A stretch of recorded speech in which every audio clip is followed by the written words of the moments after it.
Hello বন্ধুরা, তোমরা সবাই ভালো আছো? আমিও ভালো আছি। দেখো, আমাদের এখানে তো শিব পুজোর মেলা হচ্ছে, তা আমি আজ 5-6 বছর ধরে যাই না। গেলবার যাবো মনে করেছিলাম, তার মধ্যে আমার হাজব্যান্ডটা মারা গেল বুকে ব্যথা হয়ে, তো যেতে পারিনি। তাই এবারও তো খুব মন খারাপ, যেতে পারছিলাম না। কালকে আমার বাবু পড়ানো বাদ দিয়ে জোর করে আমাকে নিয়ে গেছে মেলায়। এই দেখো, মেলা থেকে নিমকি ভাজা কিনেছে, আমি ছোট ছোট দুটো ঝুড়ি কিনেছি।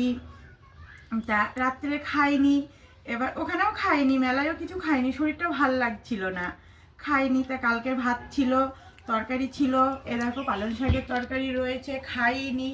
তা এখন সকালে কি করব, শরীরটা ভাল লাগছে না, তাই দুটো ডিম সিদ্ধ করেছি, আমার একটা আমার ছেলের একটা। এই ভাতগুলো খাবো। জানো তো, খুব কষ্ট হচ্ছে, কেন বলো তো? হাজব্যান্ডটা নেই, তার মধ্যে আমার ঘরটা ভেঙে পড়ে গেল। সরকার থেকে আমাকে একটা ঘর পর্যন্ত দিল না।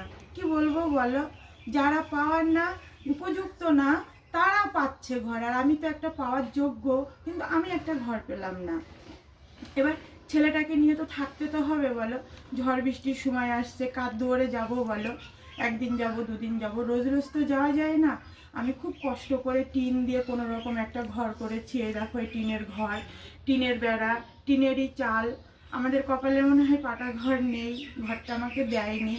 তা আমি ধার করে কষ্ট করে ঘরটা করেছি, এখন এই ধারটা শোধ করতে তো হবে। কি করে করবো বলো? তোমাকে তো বলেছি আমার ছেলেটা টিউশনি করে, ওরও পড়াশোনা আছে, সংসার আছে।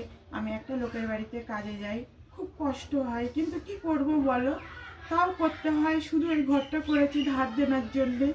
হ্যালো বন্ধুরা, তো তোমরা একটু একটু হেল্প করো আমাদের, যদি একটু সাবস্ক্রাইব করে লাইক করো, হেল্প করো, আমরা হয়তো একটু আশার মুখ দেখতে পারবো।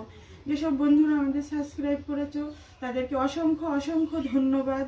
প্লিজ বন্ধুরা, একটু সাবস্ক্রাইব করো, আমার ভিডিওটা দেখো, আমার মতো অভাগার ভিডিওটা তোমরা একটু দেখো, একটু সাবস্ক্রাইব করো। আর কি বলবো বলো, একটু পাশে থেকো আমাদের। টাটা।